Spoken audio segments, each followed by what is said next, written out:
yewe twabaye mpuzamahanga international. Imashini imwe igura 600. Imashini imwe 600. Hari n'iziyarenza n'izigura miliyoni n'igice. None ufite imashini zigera muri 12. Yego.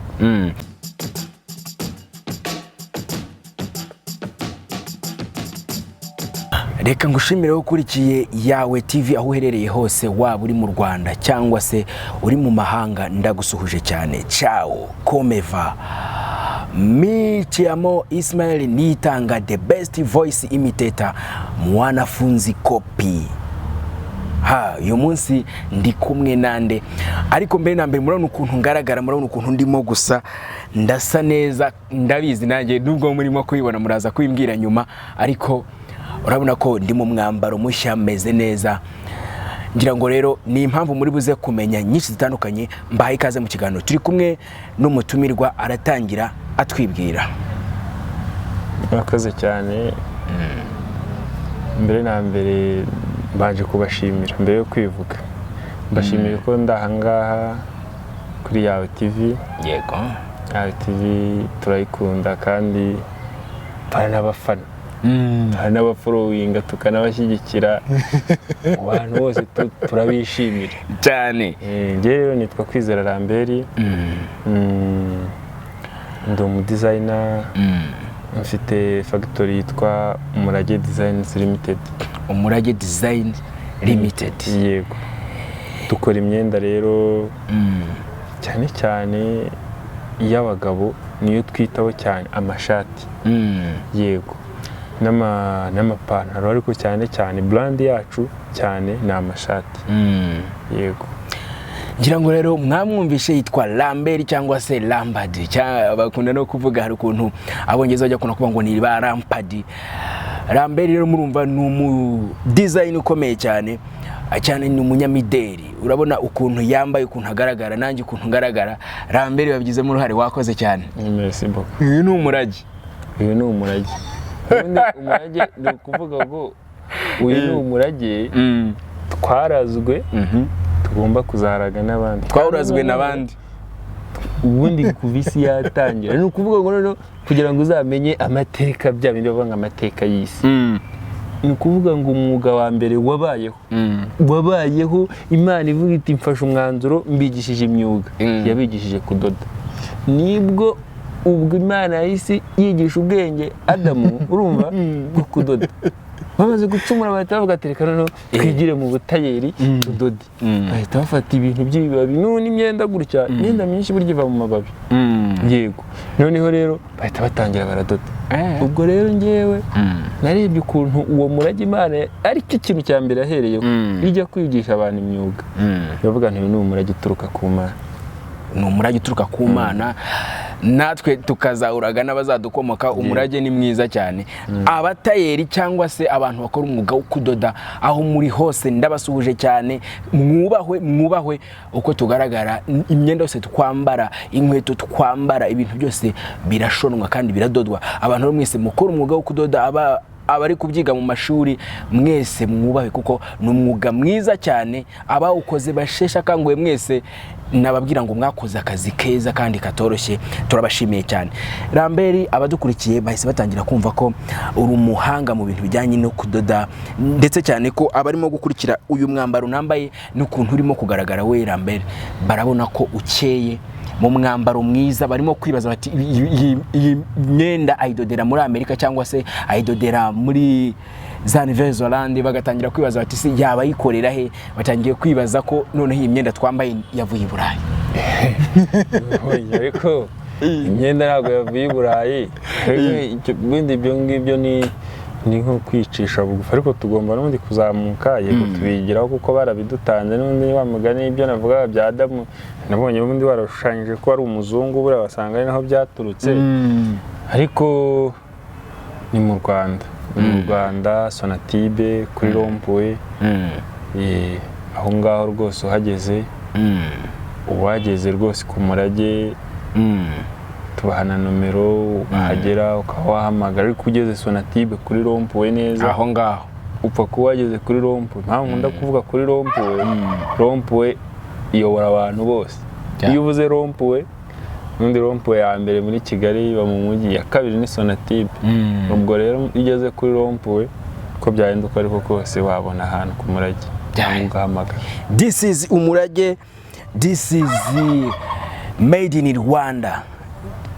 Iyi myambaro twambara ni made in Rwanda. Ngira ngo gahunda ya made in Rwanda ni gahunda ibrandinzwe mu gihe gitoya ku buryo iyi myenda kuyikora gutya ni ibintu by'agatangaza, ni innovation itangaje. Ese ibi bintu mwabitangiye ryari? Njyewe ubwanjye natangiye ibintu bya fashion. Undi ikintu gitangira mu bitekerezo. Iki gitekerezo nakigize niga mu wa mbere muri kaminuza. Nize ahantu bita Rukara. Kayonza. Nigaga education ariko nkumva ntago nkunze kwigisha cyane. Nkagira igitekerezo ko nshobora gukora ikindi kintu kitari ukwigisha mu ishuri. Kwigisha ntago wabireka kubera ko iyo wabyize bikugumamo. Ariko niga mu wa mbere nibwo icyo gitekerezo nakigize, ubwo hari muri 2014. Yego.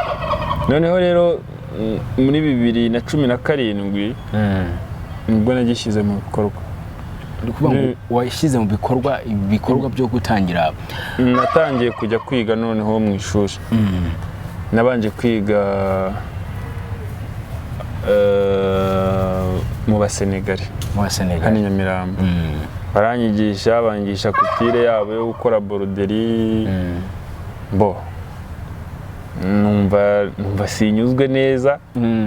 Ntago ari byo nashakaga ubundi. Nabonaga siyo kutire nashakaga.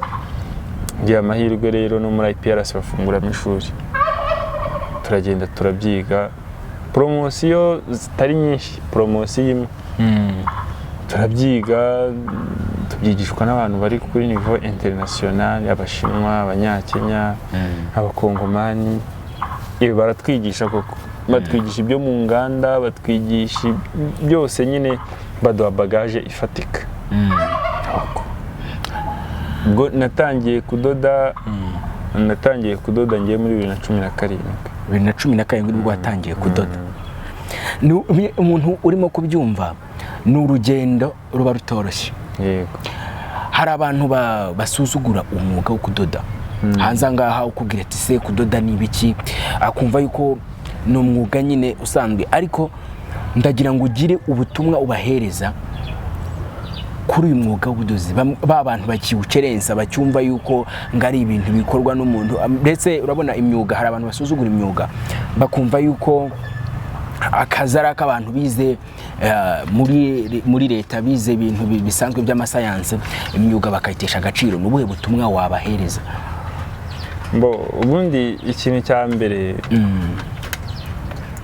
ntabwo simbagaye cyane ntibabizi. Hari umuntu aba atazi ibintu, utamenya ibintu rero ukagira ngo nyine ni bibi. Hari n'abantu urumva, hari abantu baba bakwamini ariko hari n'aba nyine bagupinga. Bumvaga ngo nagiye kudoda bakavuga ati nazajya atera ibiremo. Bagatangiye kujya duterera ibiraka ku mashati. Bagatangira kundundira imyenda icitse mu mavi, icitse ku kibuno yose. Naho nzarangiriza nzayibadodera.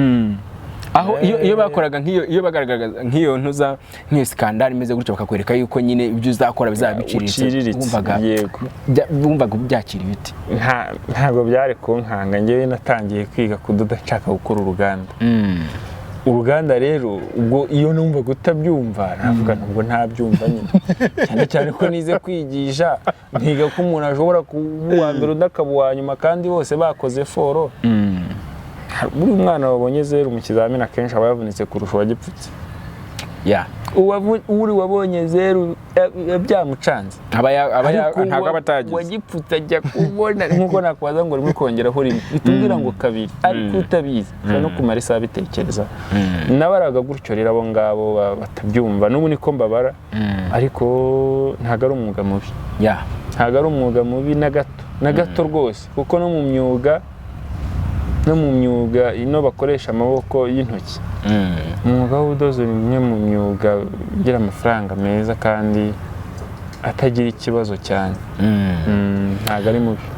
Yes, ngira ngo rero ni ubutumwa mwabwumvishe abantu musuzugura imyuga cyane cyane abantu mujya mukerensa abantu bakora umwuga wo kudoda mukerensa abatayeri mumenye yuko uyu mwuga n'umwuga ufite akamaro. Murabona ukuntu ndimo kugaragara, murabona Lambert turi kumwe ukuntu hasa, ni ibintu byiza. Iyi myambaro ni iwacu mu Rwanda, ni umurage rero.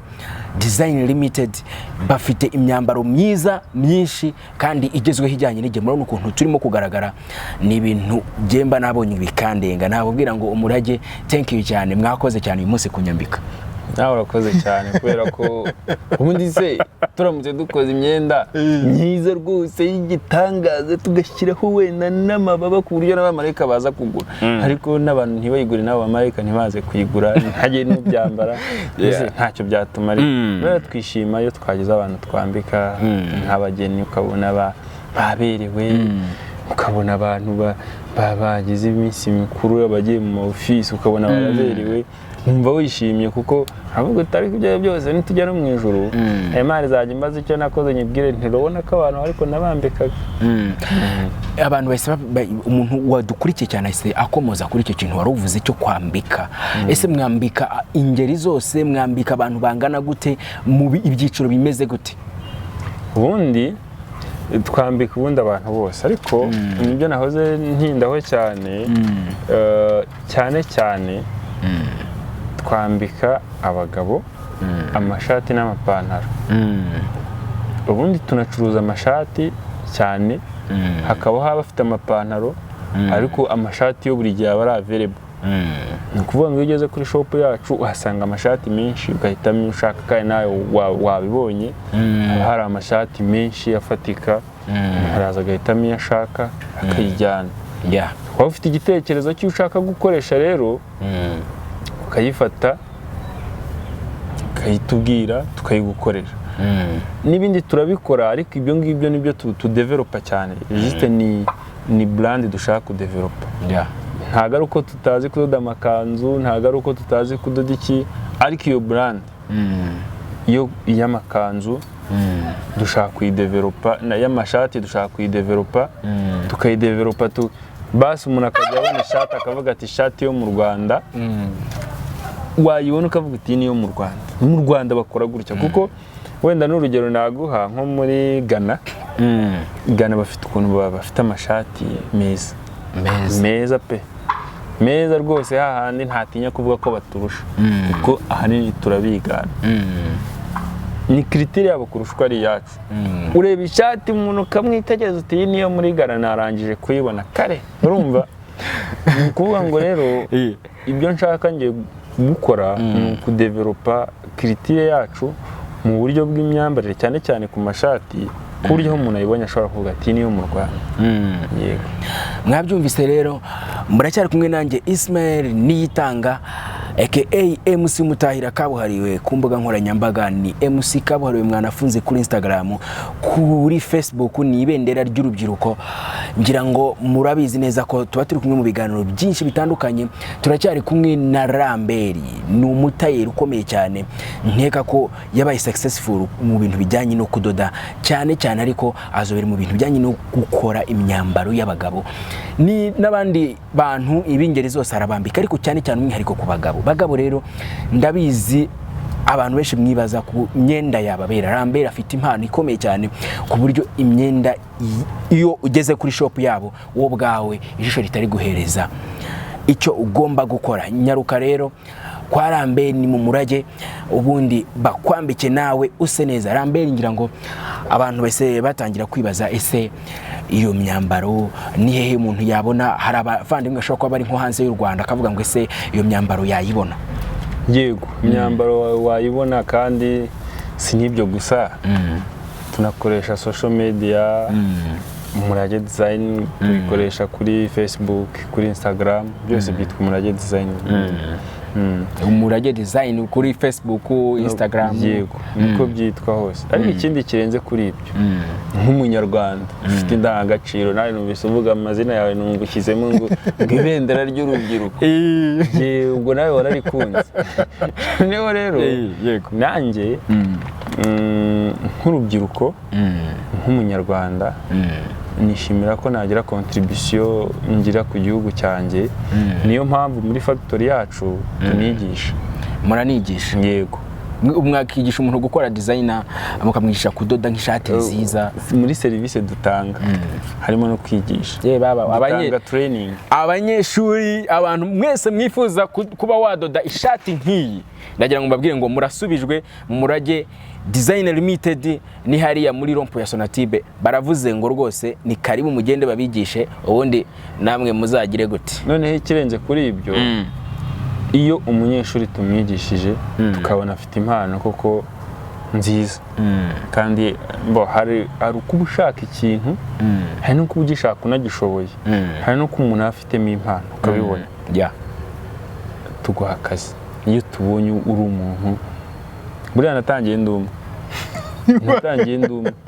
Watangiye uri umwe, ariko nkajya mfata umuntu nkamwigisha, tukaba babiri, nkafata undi nkamwigisha, tukaba batatu, turazamuka twarenze 10. Urumva ndakwigisha umva nigishije benshi, ntabwo navuga ngo abo mfite bose ni bonyine nibo nigishije. Hari n'abagiye bashinga business zabo ku ruhande, hari nabo twagumanye nyine nkuko. Ariko turanigisha, kandi umuntu wigiye iwacu n'undi wari kuri standard nziza abashobora gukora ibye cyangwa tugakorana, kubera ko ntabwo bavuga ngo abo nzigisha bose nzabakoresha, kuko hari igihe n'umuntu umwigisha kurusha n'ubushobozi. Zeka atari nyamugere muri Kigali, umuntu ashobora kuba afite nawe projet ikomeye cyane ashaka gukora, bikamusaba kubanza kwiga. Hari nk'abantu baba bashaka kujya nko mu mahanga, akavuga ati ningera imahanga iyo numvise iyo za Canada, za Amerika, iyo za Burayi mbese, ati ko numvise ngo umuntu uzi kudoda bakaze, wabanza nkafata training. Icyo gihe uraza ukubita training, ukazajya Burayi ukabiyogoza. Abantu bose bakajya bavuga ati design yaturutse mu Rwanda, bagagenda birahira u Rwanda. Yego. Ubwo no kuvuga ngo iyo ni service dutanga, kandi tukayitanga. Nge ni service mbona ko ari ukubaka igihugu. Ni ukubaka igihugu rwose. Yego, turacyubaka. Abantu bakava mu mushomeri, abirirwa bicaye babibaza, se ubu nzajya nize kaminuza, nagize nte, none maze imyaka 5 nta kazi ngira. Ubu ngubu abantu twatangiranye bamaze kugera ku bintu byinshi, kandi n'umushahara ntago bari mubi. Yego. Iyo uvuze ngo umushahara ntago bari mubi, hari umuntu ubudukurikira avuga ati buriya harimo arakoresha za mvugo zigiye zo gutwika, harimo aratubeshya. Abatayeri turawuzi, turabaza abirirwa badoda ku mihanda, turabazi aba fashion benshi. Umushahara w'umutayeri mwiza, ukora akazi ke neza nk'ayo w'umunyamwuga, umaze kubona ko nakazi gashobora gutunga umuntu ku buryo yatunga n'abandi bantu, ku buryo yabaho igihe kinini abikesha ubutayeri. Yego, umushahara ni mwiza kuko impamvu ari mwiza, kuri niveau yo mu Rwanda, bundi hari niveau wenda ya lisansiye mu Rwanda, hataje mu byo kuvuga ngo wagiye muri projet nziza. N'ubundi umuntu udoda neza akenshi abarusha umushahara muri lisansi. Sure. Abamurusha. Ubwo abanyamakuru tuba twiyirukanye kare. Abarusha umushahara umuntu muri lisansi. Abamurusha. Kudoda byubahwe kabisa. Kudoda ni sawa, ntacyo bitwaye. Gusa nyine ugenda ubidevelopa, ntabwo nyine nawe uyu munsi wazamo ngo uhite ugera kuri urwo rwego. Urumva bisaba kubikorera, bisaba kunyura mu nzira nyinshi. Unyura muri izo process, urabanza ukabimenya nyine, ukanamenyekana. Sibyo?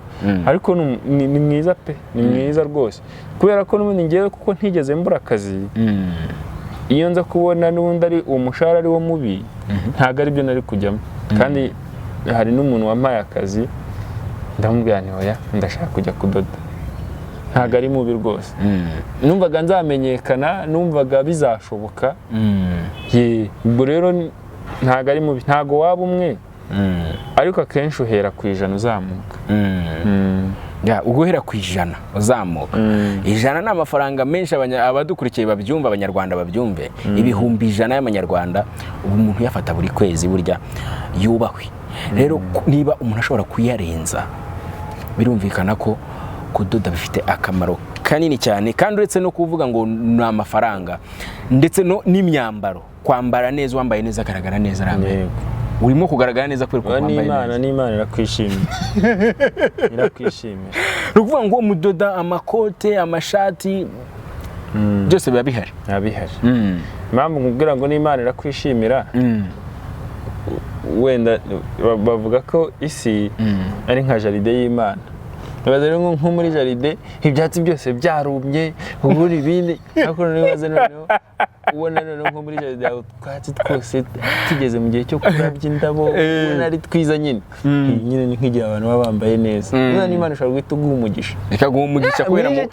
cyane birashoboka hari abantu badukurikiye cyane abantu batashye ubukwe musa nabi mwubahwe mwari mufite amafaranga mwagera bakabasuzugura n'abantu babutashye nta giceri bariho bakicazwa imbere kubera ko bambaye neza mwubahwe ndabasubije cyane ako kantu niba kagukomye nyarukira muri comment bimbwire gusa uwambaye neza agaragara neza no kuvuga ngo rero ese iyo murimo murakora zino designer imyenda murayikora ikagurwa ariko ese mujya mwakira noneho isoko rigari ku buryo mushobora kwambika abantu benshi icyarimwe yego amahoteli menshi turayambika amaresitora no meza yahandi ujya bakaguha fagitire ukaba witeguye ko iyo fagitire aba ari nini ukavuga uti ndi muri no resitora rero ndi bwishyure aho ngaho haratugana ariko n'abandi bantu abo ari bo bose n'amakorari abandi baba bavuga bati turashaka style nziza korari yacu turashaka kwemeza uriya korari abantu bo muri korari bajye bitonda bambare neza kuko baba bari imbere y'abantu bajya imbere y'abantu niba ari abashaka gusohora alubumu umuntu abakireba kuri televiziyo yabona imyambaro rwose itameze neza agahita avuga ati hindura ati ibintu ntago mbere bagiye bagahita hindura akajya kureba ibindi ariko noneho hari n'igihe amajwi aba atarasohotse neza ariko wakubita ku mwambaro noneho ugahita uvuga ati ibyo bintu bishyiremo tubanze tubyitegereze agapfa guhangariza ku ishusho ugasanga ubutumwa mwashakaga gutanga uranze urumvikanye ariko binyuze mu mwambaro mwambaye urumva umuntu yumviye ko ashobora kuba wenda atameze neza ahandi ariko kubera yambaye neza akaba yabonaho uburyo yubahwa akaba yakubahwa n'abantu bigendeye mu kuntu arimo kugaragara abantu bakaba bakunda ibintu arimo kuvuga cyangwa ubutumwa arimo gutanga bitewe n'ukuntu agaragara neza kwambara neza byubahwe abatayeri mwubahwe muri abantu b'agaciro cyane kubera ko uko tugaragara uko dusa aho tugenda buri munsi tubikesha mwebwe Rambere ngira ngo abantu bamaze kumva umurage Design Limited bamaze kumva ko ni brand y'abanyarwanda ikoramo abanyarwanda kandi ndatekereza yuko mu bantu mumaze kwambika s'abanyarwanda gusa yewe twabaye mpuzamahanga international kubera ko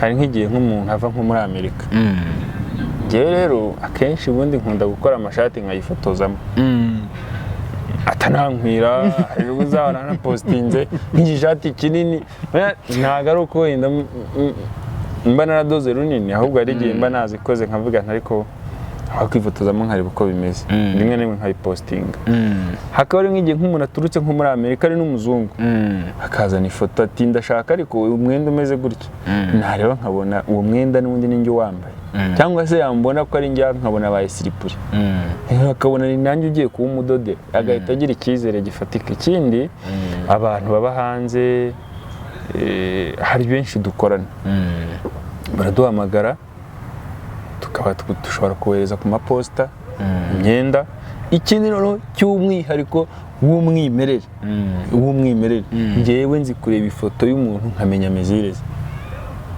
urebye ifoto gusa ugahita umenya ngo namudodera ibintu bingana gutya ipantaro n'ishati utaranamupimye ntamupimye nagize we icyo akora ni ukunyoherereza ifoto igaruka ambwira ati dore uko bya bintu bimeze ndabona niko bimeze. Impano yubahwe kabisa.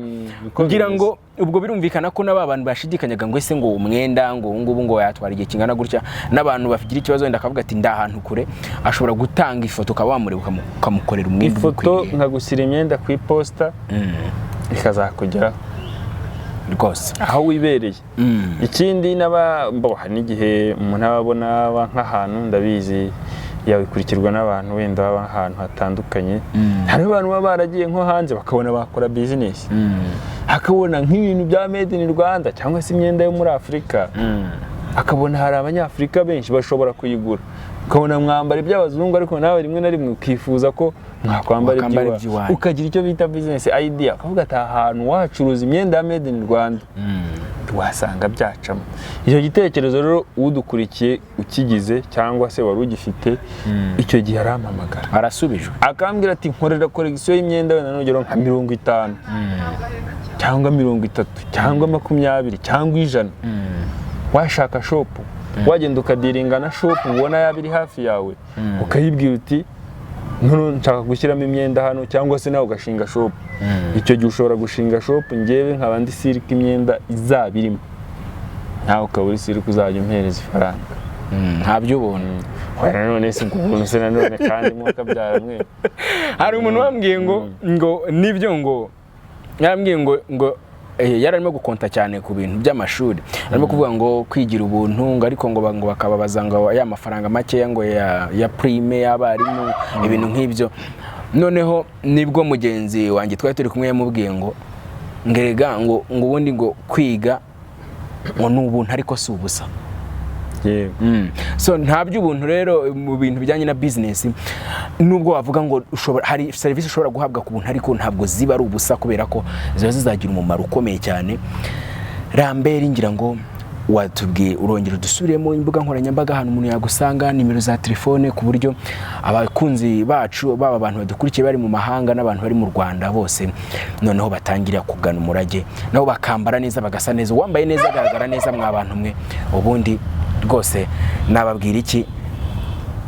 Ubundi ibyo navuze na mbere hose, social media ni kuri Instagram umurage design, no kuri Facebook ni umurage design.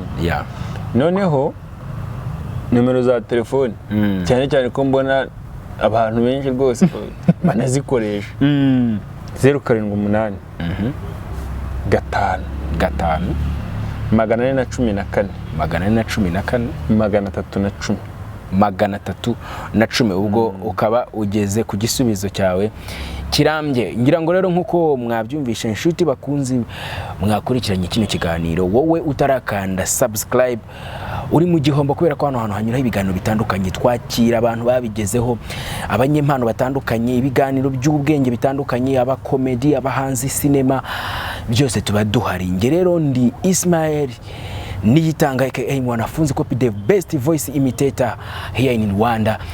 Ngira ngo uyu munsi ndi kumwe na Lambert guturuka mu Murage Design Limited, turi kumwe hano amaze kubabwira urugendo rwe cyangwa se uburyo akoramo umurimo we w'ubutayeri naho umaze kugera. Ese Lambert muri aka kanya aho ukurikije uko watangiye naho urimo kujya, icyizere cy'iterambere ku rwego mpuzamahanga kirimo kiragaragara? Icyizere kiragaragara cyane cyane ko ibyo dukora ni ugufatanya. Ni ugufatanya. Njye mpamya ko umutima mfite wo gufasha abandi, niba mfite umutima wo kwigisha abantu ngo bari kwirirwa bicaye muhira, byonyine nakwigisha abantu 100, nkaba nzi ko abantu 100 banyuze mu maso nkabigisha, numva nabo bagize icyo bageraho, biranejeje, byaba ari sawa. Ikindi noneho mu buryo bw'amafaranga nabyo biraza. Natangiye mfite mashini imwe, ubu mfite mashini nka 12 basi nkagira. Ariko abantu bibutse igiciro cya mashini ukuntu ihenda babyumve ko hari umushaka kugira ngo wenda mashini imwe igura 600. Imashini imwe 600. hari n'iziyarenza n'izigura miliyoni n'igice. None ufite imashini zigera muri 12. Yego. ngira ngo urumva ko rero ni ibintu byiza, nakubwira ngo courage, komeza utere imbere ku buryo n'ubutaha noneho isoko rizagera kure. Nicyo kintu tukwifurije. Murakoze cyane kandi namwe ndabashimiye. Ngubu namwe iyo mutanze ikiganiro muba mudufashije, kuko twe turamenyekana, ibyo dukora bikamenyekana, noneho tukarenga izo mbibi n'abandi bantu bafite ibitekerezo nk'ibyo bumva bidashoboka bigashoboka. Icyo nasaba rero abantu badukurikiye n'abazadukurikira, ndabasaba ko bajya bihatira kwambara neza kugira ngo baze kugura. Kuko ukomeza kugura bituma ukomeza kwambara neza. Niko biba bimeze. Bakomeze kwambara neza bizatuma baza kugura. Bakomeze kwambara neza rwose bizatuma baza kugura. Kandi nta mpamvu zo kugira ngo iniforume nyine yawe abantu bayimenye. Oya, yubahindure ubahe variyete. Uhora uhindura. Ikindi kirenze kuri ibyo ngibyo, abashaka kwiga twakira abanyeshuri tukabigisha bakigirira akamaro cyangwa bakanakagirira igihugu cyacu. Ikindi kirenze kuri ibyo, serivisi zacu rwose ni indakemwa. Naho bitagenda neza duhora duharanira kubikosora ngo birusheho kugenda neza. Urakoze cyane Lambert, ngira ngo dusoza ni ubuhe butumwa wahereza umuntu wese ukora umwuga w'ubutayeri, uhora buri munsi yakira amagambo y'urucantege abantu bamubwira bati nta kindi uzakora uretse gutera ibiraka gusa, nta kindi uzakora uretse kwirirwa hano ku muhanda urya ivumbi? Ni ubuhe butumwa wahereza uwo muntu uri muri izo nzitane z'uko abantu bamubwira amagambo amuca intege? Ni ubuhe butumwa wamuha? Ubutumwa bwa mbere ni ukuvuga ngo bihorere. Ntago bazi ibyo bavuga. Ntabwo babizi. Nabihorere. Ni uko bihorera, kubera ko ni nk'uko wabona umwana agiye kwiga muri primaire, bakamubaza ati ubwo uzarangiza kaminuza ryari? Tukese abantu bose bari kwiga, urumva ariho uzabona akazi. Ntaho bataniye kandi ntuzi icyo Imana yamugeneye. Kudoda ni umwuga mwiza, utunga abawukora. Kudoda ni ikintu ushobora gukora ukubaka inzu, ni ikintu wakora ukagura imodoka, ni ikintu wakora ukabaho nyine, ukabaho neza. Bana ba perezida batayeri, abaperezida b'amakoperative cyangwa se abaperezida b'imiryango n'imishinga itandukanye bubahwe. Ni ukuvuga ngo ntakagire umuntu uca intege undi, cyane cyane ko abaduca intege cyangwa abaca intege umuntu uwo ari we wese ntabwo baba bazi icyo akuramo. Ubu uraho gusa nyine wumva wasanga umuntu ahema yumve nka Desa, akareba nk'umuntu uri kudoda kumva nyine akumva yaraciriritse, ukumva uri hejuru cyane, ariko ntabwo ariko biba bimeze. Kandi igitangaje yamaze umwenda umucikiye haza kumudodesha. Yego. Ubu mukeneye cyane nk'iyo risani gucikiyeho uri nk'umukobwa, ukabona imyanya yawe imwe n'imwe wari wambitse itangiye kugenda igaragara mu buryo utateganyije. Umutayeri yagufashije uravuga uti umwuga ubaho ku isi ukeneye ni ukudoda. Byubahwe njye ndacyabivuga, kubera ko hari igihe imyenda yacu iducikiraho ugasanga wahangayitse. Yego, ni ukuri kw'Imana. Lambert, urakoze cyane rero, ndagushimiye. Usuhuriza abantu mu Murage Design. Murakoze cyane, Imana ibahe umugisha kandi twese twagure yawe iyamamare, urumva hejuru cyane muri uru Rwanda. Umuntu ajya avuga ati ariko ubundi online TV, ati uruvuze online TV cyangwa ubuze yawe TV, tuvuze ngo iki? Abantu bajye babyitiranya. Urakoze cyane. We wakurikiranye Yawe TV, naha ngaha dusoreje iki kiganiro. Jewe nakubwiye ngo ni Ismael Niyitanga aka mwanafunzi copy the best voice imitator here in Rwanda. Ndabashimiye cyane, mukomeze kugubwa neza aho muri hose.